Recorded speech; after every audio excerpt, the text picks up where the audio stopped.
Hey guys! So I just wanted to make a video in commemoration of Avengers Endgame releasing in theaters.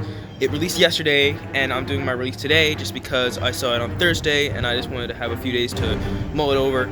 So anyways, let's get into it. So basically Avengers Endgame is the culmination of the MCU. It's the last film of the Infinity Saga, and what the Russo brothers were trying to do is that they were trying to not only end the Infinity Saga in such a shattering way, but they wanted to just provide loads of fan service just because this is what the fans have been waiting for. It's been 11 years since the first Iron Man. I originally saw my first Marvel movie in the Avengers in 2012. There were so many points where it was just completely fan service, and that was completely amazing just because it integrated in the story so well.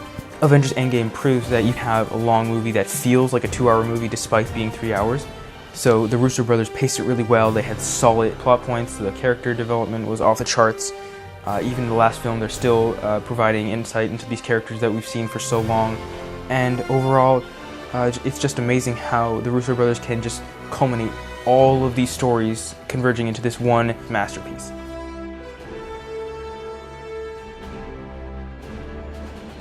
That's basically it for my review, guys. And hey, stick around just because I'm going to be showing you guys a little sneak peek of Captain America's Wakandan Shield so far.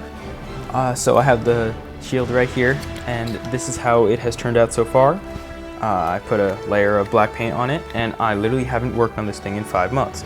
But what I've wanted to do is that I want to just take this apart and cover it in, first of all, paper mache, and then I want to just perfect the mechanism,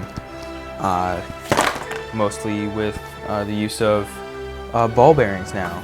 And that'll come soon. Nice. And bye-bye.